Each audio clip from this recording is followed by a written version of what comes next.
문제를 냈는데 19번은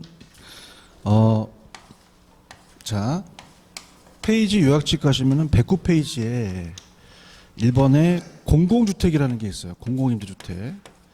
그래서 공공임대주택이 사적 시장과 공적 시장으로 나누죠, 그죠? 그래서 이제 이거를 다 할 수는 없으니까 그 스토리를 한번 보세요. 이렇게 이제 아무리 이제 끄집어내야 되는데, 자 만약에 사적에서 7천만 원 파는데 공적은 그냥입니까? 가격을 싸게 합니까? 싸게 하니까 여기 있는 애들이 일로 옮기죠. 단기적으로. 그럼 6천 원 떨어지게 되니까 남아있는 사람만 혜택이에요? 옮긴 사람도 혜택이에요? 둘 다 혜택이죠. 근데 장기는 가격이 떨어지니까 얘들이 그냥요 공급을 줄이죠. 그럼 공급을 늘린다, 공급을 줄인다, 줄이죠. 이거 이해하시겠죠, 그죠? 그래서 장기적으로는 이제 공급을 감소시킨다. 왜? 가격을 떨어뜨렸으니까, 그죠? 그 다음에 2번 문제는 아직은 시험에 안 나왔으나 수요가 탄력성이 4죠. 가격 탄력성을 얘기해요. 수탄이 4고요. 공급의 탄력성이 1이라면 이 숫자가 큰 게 유리해요. 그럼 수요가 더 유리하겠죠. 그럼 얘가 부담이 작고 얘가 부담이 크거든요. 그러면 누구한테 세금을 부과하든 결론은 똑같습니다. 만약에 정부가 이제 500원의 세금을 공급자한테 부과를 했다. 그럼 얘는 정가시키겠죠, 그죠? 그럼 4하고 1을 더하면 5잖아요, 그죠? 그럼 얘는 5분의 1을 정가시키고 5분의 4를 지가 가지고 오거든요. 그럼 얘가 100원 내고 얘가 400원 낸다는 거죠. 그래서 생산자가 몇 배? 4배라는 뜻이에요. 그 다음에 선분양과 후분양은, 자, 선분양과 후분양은, 선분양은 팔고 짓죠. 팔고 짓고, 후분양은 팔고 져요, 짓고 팔아요. 그럼 팔고 짓는다면은 계약금, 중도금, 잔금을 소비자가 안고 가죠, 그죠? 이자 부담을. 그래서 이자 부담을 누가 안고 가요? 소비자. 근데 얘는 지려면 은행에서 돈을 땡겨야 되죠. 그럼 이자 부담을 소비자가 안고 간다, 공급자가 낸다. 근데 형식적으로 냈지만 나중에 실질적으로는 분양가에 전가시킬 수도 있어요. 그럼 여기서는 일단은 틀린 게 선분양은 누가 부담합니까? 소비자가 부담하고, 후분양은 이자를 형식적으로 공급자가 냈지만 나중에 분양가에 전가하죠. 그러니까 실질적으로 소비자 부담을 할 수 있다 이렇게 생각하시고요. 자, 4번은 주택에 부과하는 조세를 증가시킬 경우 수요가 임대에 대해서 완전 탄력은 그냥입니까? 수요자가 완전히 유리합니까? 그러면 조세 증가분은 다 임대인한테 가겠죠. 그런가요? 자, 우리가 분양가 규제를 하잖아요. 그러면 그냥입니까? 가격을 내립니까? 그 공급이 줄이죠. 그럼 공급을 줄이다 보니까 물량이 안 나오니까 신규주택 가격이 올라가서 투기 수요가 늘어나잖아요. 근데 자율화를 하게 되면 그냥입니까? 분양가를 올립니까? 그럼 시세 차익이 안 나죠. 그럼 거기에 따른 규제 경우보다 투기적 수요가 상대적으로 적은 건 맞아요. 맞는데 자율화하게 되면 얘네들이 그냥입니까? 대형주택 위주로 짓습니까? 그 다음에 분양가가 상승하면 기존의 중고주택 가격이 동반 상승할 수 있죠. 그러면 저소득층의 주택난은 오히려 더 심화될 수 있죠. 그게 기여한다는 말이 안 맞죠. 2번이 정답이고, 자 20번은 우리가 세대 원감 아시죠, 그죠? 그래서 요약집 138페이지로 가시면 올해 나오는 게 세대 원감이 나올 수 있어요. 그래서 우리가 이제 좀 잘 나간다는 강사들도 순위감에서 대체를 빼고 내는데 올해는 세대 원감인데 중요한 거는 가미를 빼죠. 그럼 대체는 더하고 원금은 그냥 돼요, 더해야 돼요. 뭐만 빼면 되죠? 이자, 감가만 빼면 되죠. 감가, 세대 원감.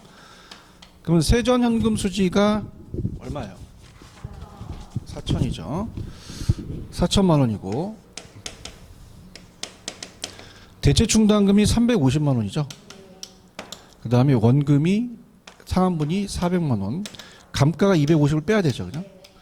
그럼 가세 대상 소득이 아마 4,500만 원이 나오죠. 그럼 세율이 20%니까 0.2니까 900만 원이 되겠죠. 그래서 정답은 몇 번? 1번이 정답이고 21번에 별표 3개. 자, 3월달에 나왔던 우리 공인중개사가 아니라 간편 문제인데 얘가 올해 나옵니다. 21번이. 그래서 21번이 거의 출제될 가능성이 높다라는 걸 제가 말씀드리면 요약집으로 가볼게요. 지렛대 효과를 보시고, 자 요약집 가시면은 요약집은 페이지가 121페이지인데요. 자, 들어갑니다. 자, 지렛효과는 정이 있고 부가 있고 중립적이 있죠, 그죠? 세 가지가 있어요. 정부, 중립적 세 가지가 있으면 정의 지렛효과가 제일 좋죠. 그럼 자기자본 수익률을 높여야 됩니다. 자기자본 수익률. 그래서 여기서 지금 여러분들이 읽다 보면은 지분 투자 수익률이 자기자본 수익률이에요. 지분 투자 수익률이 뭐다? 자기자본 수익률. 그다음에 총 투자 수익률이 종합 수익률입니다. 그래서 얘가 제일 높아야 되고, 그다음에 종합이라고도 하고 우리가 총 투자 수익률이라고 나온 적도 있었어요. 그다음에 차입이자가 저당이죠. 저당이자가 제일 낮아야 돼요. 저당 수익률이. 만약에 이게 거꾸로 되게 되면 자기자본 수익률이 하락해서 부의 지렛효과가 되고, 만약에 다 같으면 지렛효과가 발생해요? 발생하지 않아요. 않죠. 그래서 이제 저번 시간에 이제 우리가 그 계산 문제를 우리 기출 문제를 풀었기 때문에 들어갑니다. 어떻게 나왔었냐면 우리 시험 문제 자기자본 수익률을 구하라고 나왔습니다. 그럼 자기자본 수익률이라는 것은 총에다가 플러스를 해요. 그죠? 그래서 총에다가 저당을 빼죠. 저당을 빼고요. 그 다음에 부채 비율을 곱하죠. 그죠? 그래서 부채 비율을 곱해서 구합니다. 예전에 제가 시험에 냈던 공인중개사 시험 문제가 총자본이 10이고요. 저당이 8이에요. 그러면 2%니까 플러스죠. 그럼 여기가 10%니까 자, 부채 비율이 50%라는 것은 타임 비율이 50이니까 0.5가 되죠. 그죠? 그러면 얘가 1이니까 11%가 정답이었잖아요. 그럼 이걸 보시면요. 지금 비교한다는 건 총과 지분을 비교하는 게 아니라 총과 저당을 비교해요. 그러면 총 투자 수익률 다음에 지분 투자 수익률이 아니라 저당 수익률을 고쳐주세요. 맞나요? 그럼 10에서 8을 빼면 플러스가 되죠. 그죠? 그죠? 그러면 플러스 정이 되니까 그게 정의 지렛효과가 되는 거죠. 맞나요? 만약에 얘가 10이고 자기자본 수익률이 11인데 여기서 이걸 빼면은 마이너스가 되잖아요. 그죠? 그러니까 이거는 총과 자기를 보는 게 아니라 총과 저당의 차감을 지렛효과로 보는 거예요. 이해 갔나요? 자, 그럼 총자본과 지분이에요? 저당 수익률이에요? 그럼 지분 투자 수익률을 뭐로 고치셔야 돼요? 저당 수익률을 고치셔야 되죠. 이해 갔나? 그래서 이 두 가지가 지렛효과라는 걸 낸 거예요. 얘네들이요. 무슨 말씀인지 아시죠? 그죠? 그러면 지분 투자 수익률을 무슨 수익률로 고치셔야 돼요? 저당 수익률. 그러니까 총과 저당을 뺀 게 이게 지렛효과거든요. 그게 플러스가 되면 정이 되고 마이너스가 되면 부가 되거든요. 몇 번이 정답이에요? 1번. 만약에 차입이자가 총 투자보다 커요. 그러면 10에서 마이너스 11을 빼면 마이너스가 되죠. 그러면 당연히 부의 레버리지가 발생하죠. 근데 제가 3번을 주의 깊게 보라고 했습니다. 자, 정이요. 부로 전환하려면 그냥입니까? 이자가 받게 됩니까? 부채 비율과는 전혀 상관이 없죠. 무슨 말씀인지 아시죠? 그죠? 그래서 할게요. 그럼 만약에 시험 문제가 정이 부로 레버리지가를 변화시키려면 부채 비율이 변화해야 됩니까? 이자율이 변화해야 됩니까? 이자율이 변화해야 되죠. 그런가요? 분위기가 안 좋아서. 그래서 다시 하려고 그래요. 부채 비율은요. 전혀 상관이 없다는 거죠. 자, 갈게요. 공부 힘들어요. 간편보다 훨씬 돈 더 받아야 되는데. 자, 갈게요. 얘들은 좀 알아듣고 막 그러는데 두 번 해야 돼요. 자, 그러면 자, 할게요. 얘보다 얘가 작아야 되죠. 그럼 플러스가 되잖아요. 근데 부는 어떻게 됩니까? 이게 바뀌면 부가 되죠. 근데 부채 비율이 바뀌었다고 부가 되는 건 아니에요. 그냥입니까? 이자가 바뀌어야 됩니까? 이자가 바뀌어야 돼요. 알아들어야 되는데. 무슨 말 알겠어요? 다시. 여기서 이걸 빼면 플러스 2가 나오거든요. 그럼 얘를 칠할더라도 플러스는 바뀌지 않는다는 거죠. 아시겠습니까? 바뀌려면 이자를 바꿔야 된다는 거죠. 아따 힘들어 죽겠다. 알겠죠, 그죠? 그래도 못 알아들으신 분이 한 2명 계신 것 같아요. 알겠습니까? 그래서 요게 충분히 나옵니다. 그래서 이거 나오면 수강 후기 올려주셔야 돼요. 진짜 이거 제가 따끈따끈한 거예요. 이해하셨습니까? 그래서 여러분들 이제 볼게요. 우리가 지금 30회죠. 그렇죠? 몇 회서부터 30회예요? 1회서부터. 맞습니까? 그럼 1회서 출제하신 분이 만약에 그때 교수님이 한 50세시면 그냥이야 퇴임하고 돌아가셨잖아요. 이제 바뀌어요. 공인중개사 시험이. 그럼 이 틀이 이제 시험 문제 배정이 된다는 겁니다. 무슨 말씀인지 아시죠? 그죠? 그래서 제가 왜 예전에 막 직구리그 막 그랬죠? 그런 틀이 이제 지나고 이 시대로 올 거예요. 오케이? 무슨 말씀인지 아시죠? 그죠? 그래서 지금 이 수익률은 요렇게 해서 구하는 게 레버리지 효과예요. 무슨 말씀인지 아시죠? 그죠? 이해 갔나요? 그래서 시험 문제는 21번으로 아예 바뀔 겁니다. 세트 파트가. 그래서 3번은 맞죠? 부채 비율이 상승할수록 자, 부채 비율이 많다는 거는 돈을 많이 빌리잖아요. 그럼 레버리지 효과가 커지겠죠. 그럼 지분 수익률도 증대하는 효과가 나타나겠죠. 하지만 차익 금리가 높아지면 어떻게 돼요? 안 좋죠. 그럼 지분 수익률이 감소하겠죠. 그런가요? 5번 부의 레버리지가 발생하게 되면은 대안이 필요하죠. 그럼 어떻게 해야 돼요? 대출 기간을 어떻게 돼? 연장을 해야 되죠. 기간 이자 상한액을 좀 줄일 수밖에 없는 거죠. 그래서 이거 굉장히 좋은 문제입니다. 그래서 1번이 정답인데 올해 분명히 이거를 돌려서 나와요. 아시겠죠, 그죠? 그래서 이 문제는 별표를 치셔야 됩니다. 이해 갔죠, 그죠? 그래서 21번의 정답은 몇 번? 1번 이렇게 체크하시고 그 다음에 22번은 포트폴리오도 별표를 하나 쳐보세요. 포트폴리오도 이제 많이 나오는 체제거든요.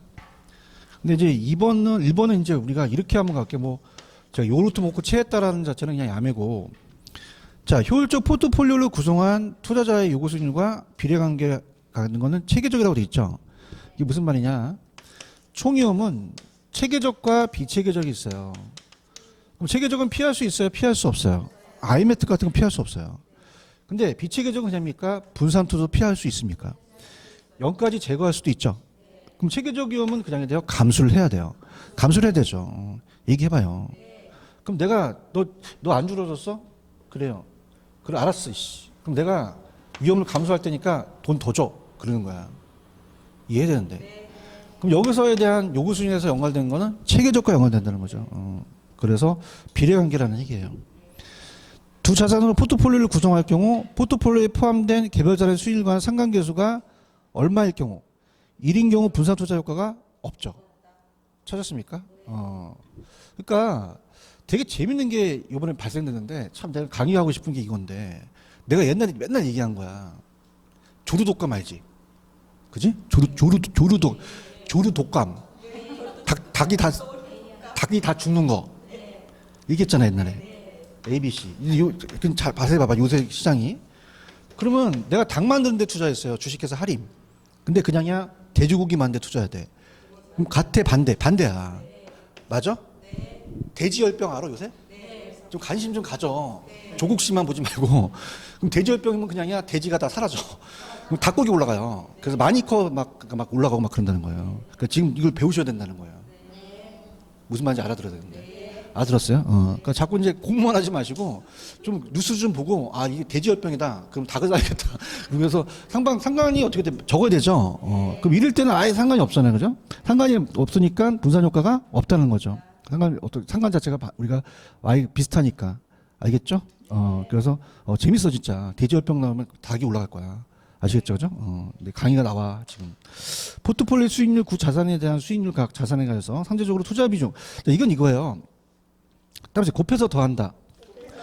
그러니까 수익률을 구할 때는 투자 금액에 대한 총 투자 금액을 알 필요가 있어요? 알 필요는 없어요. 없죠. 분위기가 안 좋아서 133페이지로 가시면은 밑에 박스에 계산 문제가 하나 있어요. 뭐가 있냐면 자 ABC의 그러니까 요약집을 안 갖고 오셨나요? 왜 안 갖고 오셨지? 뭐 때문에 자 그냥 특강 자료만 보려고? 자 요약집 갖고 오세요 다음 주에. 요약집의 페이지를 내가 적어놓고 이제 봐야 되니까. 그럼 요약집에 133페이지로 가시면은 밑에 박스에 계산 문제가 있어요. 그러면 자산 비중이 20%, 수익률이 따라서 20%, 퍼센트만 있지 금액이 안 나와 있잖아요. 그러니까 총 투자 금액과는 상관이 없다는 거죠. 그러니까 그 수익률에 대한 가중평균만 해서 구하는 것이지 총 투자 금액의 크기와는 아무런 관계가 없다는 겁니다. 아시겠습니까? 그다음에 4번은 다음 주 갖고 오세요. 특강 자료를 갖고 있는 건 좋지만 특강 자료를 갖고 내가 어떻게 할 수 없잖아. 그러니까 내가 생각할 때는 특강 자료는 갖고 싶고 유학집 있으니까 무거워. 그러니까 유학집 안 갖고 온 것 같아. 그죠? 내 말 맞죠? 그죠? 그럼 우리가 자 지금 4번 있어요? 4번은 자 이게 수익률이고 이게 위험이에요. 효율적 정선은 그냥입니까? 우상향입니까? 우상향하고 무차별 곡선은 위험 메모적이 아래로 볼록이죠. 그럼 이렇게 볼록한 놈이 그냥이 돼요? 접해야 돼요. 교차하면 안 되죠, 그죠? 여기와 이렇게 완만한 놈이 접한 점이 있어요. 그럼 가파른 게 보수적이고 완만한 게 공격적이거든요. 그럼 공격적이 보수적보다 왼쪽에 있어요, 오른쪽에 있어요. 그 뜻이에요, 그죠? 그죠? 그래서 공격적인 애가 이 효율적 정선과 무차별 곡선이 접하는 점은 보다 어느 쪽에 있다? 우측에 있죠. 그림으로 본다면, 그죠? 그런가요? 그다음 주식 회사채 구성된 포트폴리오에 부동산을 추가하게 되면요, 위험은 줄일 수 있지만 경기 금리 변동은 피할 수 없습니다. 체계적이죠. 그럼 통계적으로 줄어든다, 줄어들지 않는다로 보셔야 되죠. 그런가요? 그다음에 23번은 제가 주택연금은 저번 시간에 연감이 타죠. 그죠? 그럼 연금 나오면 그냥이야 감채임계수가 나와야 돼. 감채임계수. 그래서 60세 넘긴 두 노부가 노후 생활을 해서 얼마의 상당의 주택의 저당을 설정했어요. 5억. 그럼 은행은 5억짜리 적금을 든 거죠. 근데 받는 거는 은행이 받아, 연감이 받아. 그래서 무슨 계수? 감채임계수 쓰는 거죠. 감기. 맞아요. 근데 뒤에는 젊은 신혼부부가 3억을 대출받았어. 원리금을 상환해야 되지. 그럼 원래 저당상수 이용하지? 근데 그냥이야 나눌 수도 있어. 연금의 형태로 나눌 수도 있죠. 2번이 정답이죠? 이렇게 보시면 되고요. 그래서 제가 23번 그대로 냈어요. 그죠? 아까 저번 시간에 낸 거. 그 다음에 24번은 요약집으로 가시면은 운용수지가 있습니다. 요약집으로 가시면은 137. 가공기 유용수는 아시죠? 그죠? 운용수지. 영업현금. 그러면 운용수지라고 한다. 그래서 그 현금 흐름을 냈어요. 지분복계획은 뭐 내려다가 지금 안 냈고 운용수지만 냈습니다. 가공기 유용수를 알아야지만 맞춰요. 그래서 우리가 가공기를 누가 만들었어요? 유형순위가. 부세에서 영세해진다. 자, 그럼 그냥입니까? 이건 가능 총소득입니까? 총소득이고 공실 및 불량부채를 빼죠. 그다음에 기타 소득을 더하고 그다음에 유효 총소득이 나옵니다. 유효 총소득이 나오고 그다음에 영업 경비를 빼죠. 그럼 우리가 순소득이 나와요. 그럼 부채 서비스액을 빼주죠. 그럼 세전 현금 수지가 나오고 그다음에 영업소득세를 빼죠. 영업소득세를 빼고 그다음이니까 세후가 나옵니까? 세후가 나오죠. 그럼 1번 가볼까요? 1번에 뭐라고 하냐면 자 가세도둑이 제로죠. 그러면 세전 현금 수지와 세후 현금 수지가 같을 수도 있다. 운영경비가 영업경비예요. 그럼 영업경비에는 유지관리비, 보험료, 재산세는 포함되죠. 공실 손실 감가상에 포함되지 않는다. 자, 세전과 세후에서 빼준다는 이 세는 짭세야, 소득세야? 재산세도 아니죠, 그죠? 짭세도 아니야, 그죠? 이해하셨습니까? 그래서 우리가 어떻습니까? 그래서 내가 예전에 좀 재밌는 게 짭세가 누군지 알아요? 경찰, 자, 합니다. 그래서 짭세. 자. 그래서 짭세야, 소득세죠. 소득세. 이해하셨죠, 그죠? 그래서 그럼 개인은 소득세 법이 세잖아요, 그죠? 재산세를 이야기는 아니라는 얘기예요. 그렇게 보시면 되고 그 다음에 봐봐, 일로 와봐요. 빼주니까 위에 있는 게 더 크죠. 근데 이게 안 나왔는데 유효총소득 위에 기타 소득이라는 게 있어요. 그냥이야, 요건 더한 게 있어. 그러면 임대료 외에 또 대박 나갖고 막 주차비를 더 받을 수 있잖아. 그럼 밑에 게 더 클 수도 있다라는 겁니다. 그러면 가능보다는 유효가 더 클 수도 있다라는 답이죠. 이해하죠, 그죠? 그 다음에 아까 승수법에 가시면은 141페이지 가보세요. 141페이지 가시면은 자 승수법에서 총순까지는 총투자가 올라가죠. 왜냐하면 순소득은 아직 빚을 뺐습니까? 빚을 안 뺐습니까? 안 뺐죠. 순소득은 그런가요? 그 빚을 안 뺐으니까 지분으로 가야 돼요. 전체 총투자로 가야 돼요. 총투자로 가고요. 근데 세전과 세우는 그냥요 빚을 뺐어요. 뺐다는 것은 자기 자본에 대한 지분 투자로서 순소득에서 빚을 빼야 되죠. 그럼 밑에가 지분 투자가 올라가야 되거든요. 아시겠습니까? 그래서 이렇게 할게요. 총소득은 순소득은 그냥요 총이 올라가야 돼요. 그 다음에 세전이든 세우든 그냥입니까? 얘는 지분입니까? 지분이죠. 이해갔습니까? 그래서 좀 야매로 갈게요. 연세가 드신 분들은 갑순이가 굉장히 청순해요. 다음에 청순하다. 그 청순해갖고 새 집을 원해요. 다음에 새 집을 원한다. 그러면은 순 나오면 그냥이야 총이야. 자, 새가 나오면 지분이라는 거죠. 알겠죠, 그죠? 나도 내 자신이 초라한데 어떻게 하니? 다음에 청순. 그러면 순은 총까지 가야 되지. 근데 그냥이야 새 집을 져. 그럼 세전과 세우는 지분으로 가야 되는 거야. 이론이 안 되니까 이렇게 갈 수밖에 없는 거예요. 그래서 가능 총소득과 유효 총소득만이 총투자가 할당되는 게 아니라 순소득까지 할당이 되죠. 그 다음에 세전 현금 수지와 세후 현금 수지는 지분 투자니까 순소득까지가 지분 넣으셔야 되죠. 자, 25번은 1번. 자, 화폐 시장 가치를 고려하지 않는 거 현가 내부 지수 찾으라 그랬죠. 안 들어가는 건 뭐야? 단순회수 안 들어가지? 들어가고. 그 다음에 2번 문제는 내가 응용해서 이제 보겠는데, A와 B가 순효가가 같대. 그 순효가가 둘 다 1억 벌었대. 수익성 지수는 뭐냐면, 수익성 지수는 우리가 지수는 앞에 게 올라가니까 수익이 올라가서 현금 유입의 현가를 현금 유출로 나눠요. 그러면 여러분들, 자, 편하게 들으세요. 1,000만 원 투자해서 1억 번 게 나요? 5천만 원 투자해서 1억 번 게 나요? 5천만 원 투자해서 1억 번. 제가 웬만하면 제가 눈높이로 가려고 하죠. 그죠? 이거 맞추셔야 되는데, 1,000 투자해서 1억 번 게 낫죠. 작은 투자해서. 그럼 이게 나은 거죠. 그죠? 그럼 초기 비용이 작을수록 좋은 거죠. 수익성이 높은 거죠. 아시겠습니까? 이렇게. 그러면 그냥이야 1,000이 더 나아. 그럼 초기 지출의 투자 비용이 작아야 되는 거예요. 아시겠습니까? 그래서 웬만하면 제가 내년에도 좀 강의를 바꿔보는 게 여러분 눈높이로 가려고 그래요. 이게 왜냐면은 감정평가를 강의를 하면 편해요. 왜냐하면 얘네들은 거의 1, 2를 다투는 애들이에요. 그죠? 그럼 제가 조금만 이것도 안 해요. 이것도 안 하고 그냥 순효과 같으면 초기 비중 낮아지면 네 그런단 말이에요. 근데 여러분들은 뭐 얘기해봤자 못 알아듣거든요. 근데 내가 1,000만 원에서 1억 번 게 나요? 5천만 원 투자해서 1억 번인데 5천에서 1억이라면 제가 큰일 나는 거죠. 제가 어떻게 더 낮춥니까 눈높이를. 그렇죠? 제가 감사합니다. 제 말이 틀린가요? 맞죠, 그죠? 그래서 공인중개사는 진짜 강의하기가 어려워요. 그죠? 집에 가서 다시 한번 생각해보는 거죠. 어떻게 하면 전달할까? 그죠? 그러면 여러분들한테 그냥 줘야 돼요? 이걸 씹어서 줘야 돼요. 씹어서 다 그냥 넣어줘야 된다는 거죠. 이게 공인중개사가 강사가 돈을 더 받아야 돼. 제 말 맞죠, 그죠? 간평은 쉬워. 간평은 일일이 다 채는 애들이야. 얘네들한테 내가 그냥 기법만 가르쳐주면 돼. 아시겠습니까? 그래서 간평에 딱 왔다 그러면 순효과 동일하지? 네네. 초기 부중 어떻게? 작아야 됩니다. 이렇게 나오는데, 여러분, 그죠? 그러니까 초기 부중이 나서서 순효과가 똑같다면 얘가 난 거죠.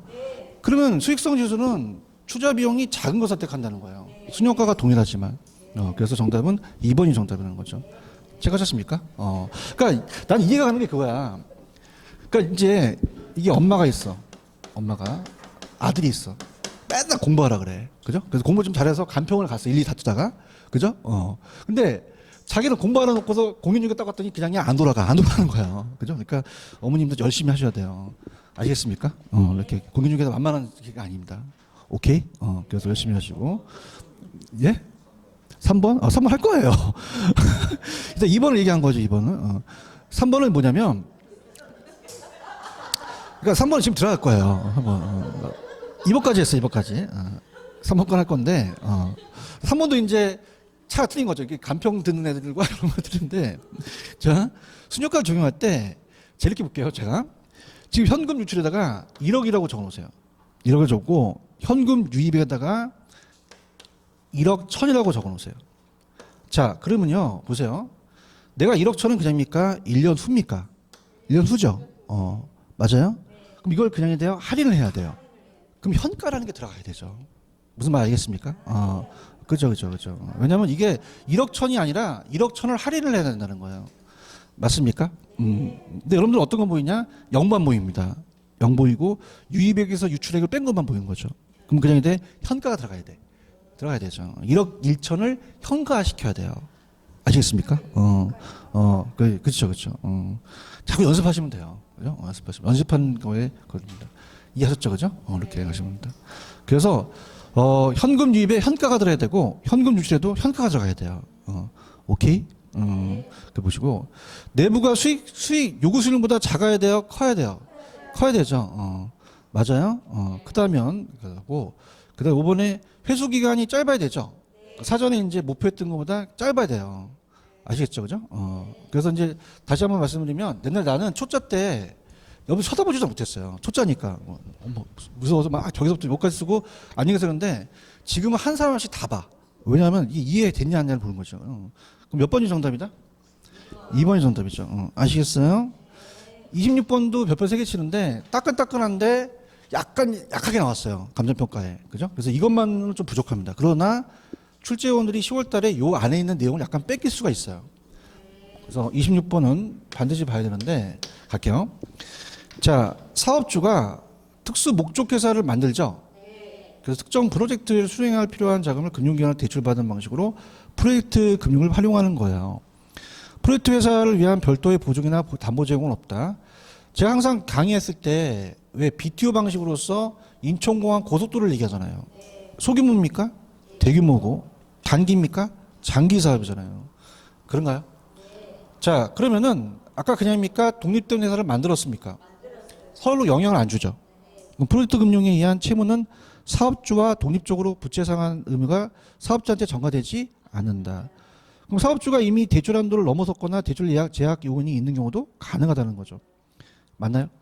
근데 해당 프로젝트가 부실하면 대출 기간의 채권 회수 영향이 없습니까? 영향이 있습니까? 위험이 따라요. 맞나요? 그러니까 재밌는 거는 자꾸 이제 제가 실물을 말씀드리면 지금 PF를 SOC 사업만 빌려주는 게 아니라 건설회사한테 많이 대출해줘요. 왜냐하면 후분양을 활성화시키려고 그러는 거죠. 그죠? 그래서 후분양은 예전에 제가 그냥입니까? 공급이 장기적으로 줍니까? 줄어서 PF를 많이 활성화시켰어요. 그렇죠? 그런데 그래서 옛날에 부산 저축은행이 부도났다는 얘기 들으셨죠? 그 PF를 대규모 분양단지, 그죠? 그거 했는데 그때 당시 그냥이야 경기가 안 좋아. 분양이 안 됐잖아요. 그럼 그냥이야 부실이나 도산될 수도 있다는 거예요. 아시겠습니까?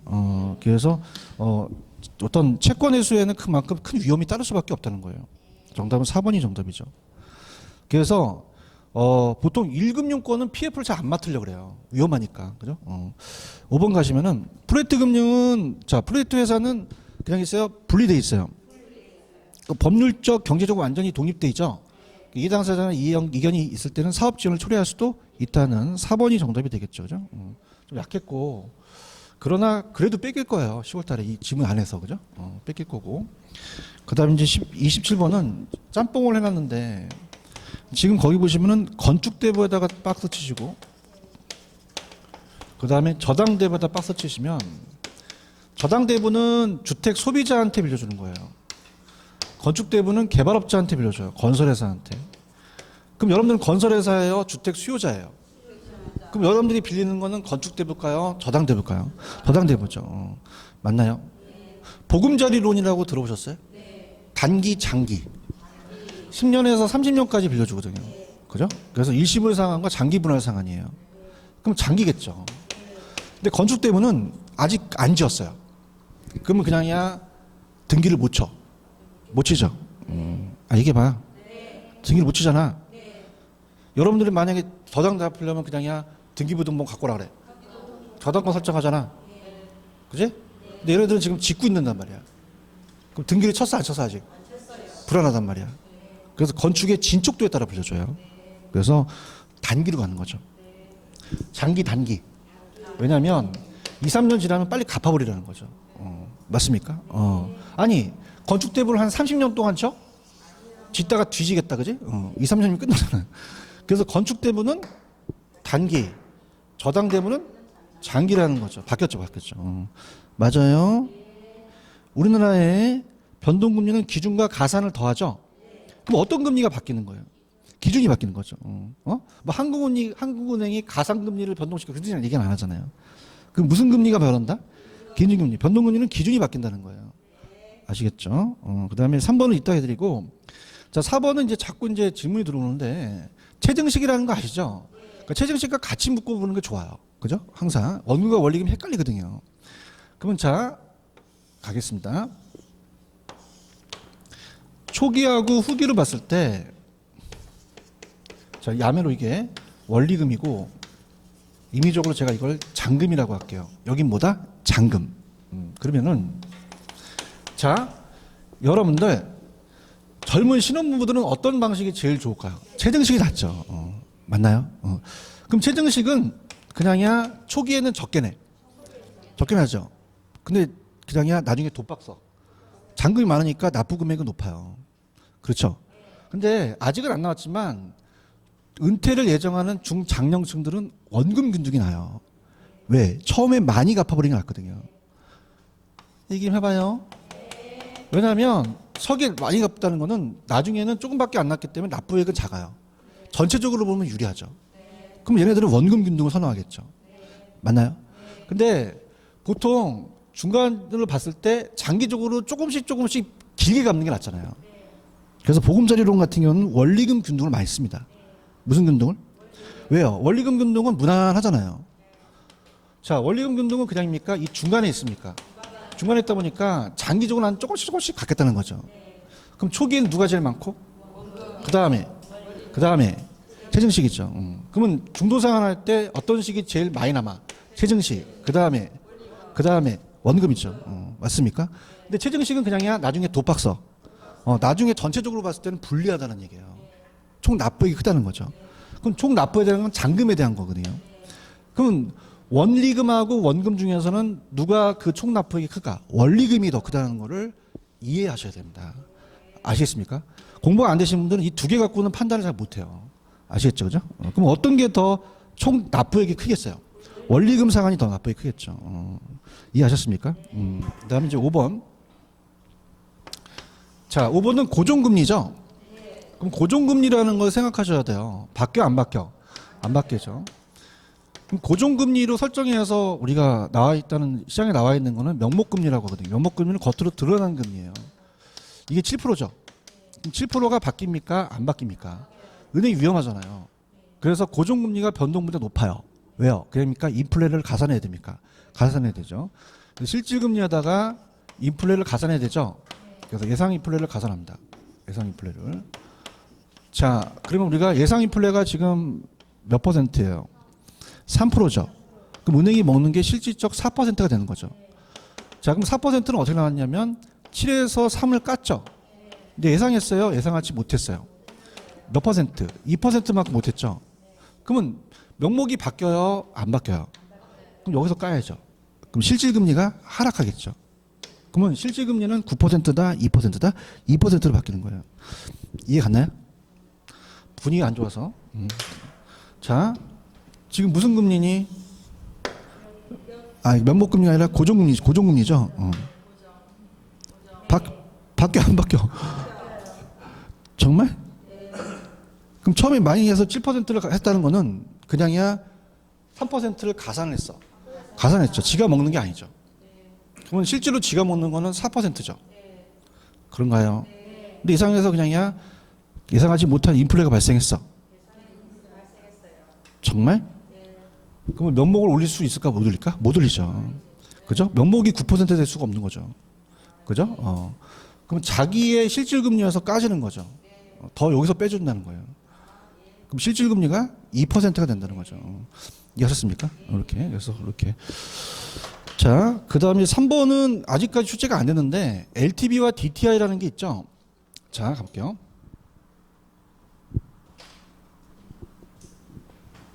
자, 3번은 LTV는 L을 V로 나누고 총부채 상환비율 DTI는 D를 I로 나눠요. 자, 그럼 우리가 LTV로 이제 DTI보다 이제 LTV가 작아서 이걸 이제 보금자리론을 받으려고 그래요. 자, 보금자리론 아까 10년, 15년, 20년, 30년 상환이죠. 그럼 LTV라는 자체는 그냥입니까? 이 담보 가치입니까? 소득과는 상관없죠.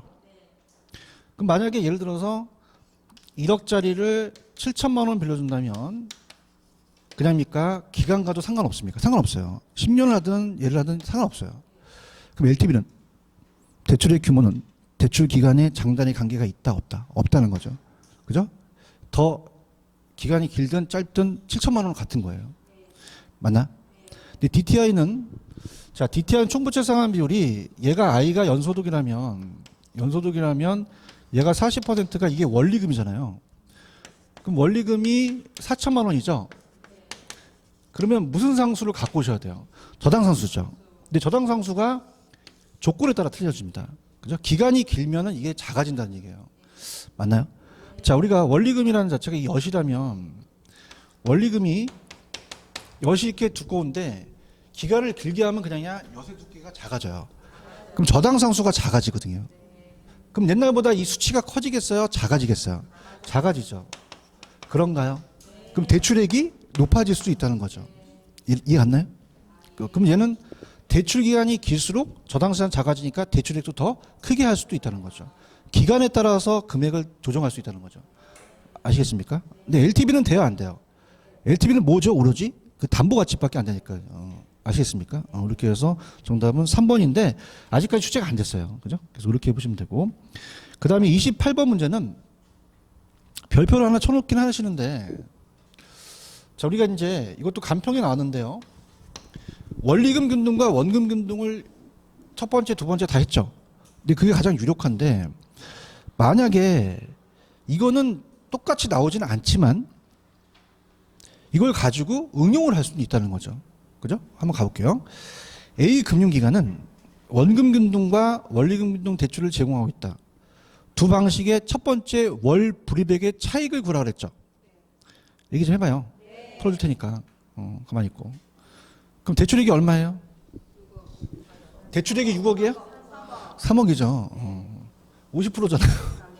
3억이죠, 3억. 그럼 3억은 대출 금액은 먹고 들어가야 돼요. 대출 금액이고. 그 다음에 대출 조건은 매월만 상환이고 대출기가 30년이고 대출이자가 연 6%인데 지금니까 월입니까? 월이죠. 그러면 연 0.5%로 가야 돼요. 그죠? 그럼 저당상수가 작아졌죠, 그죠?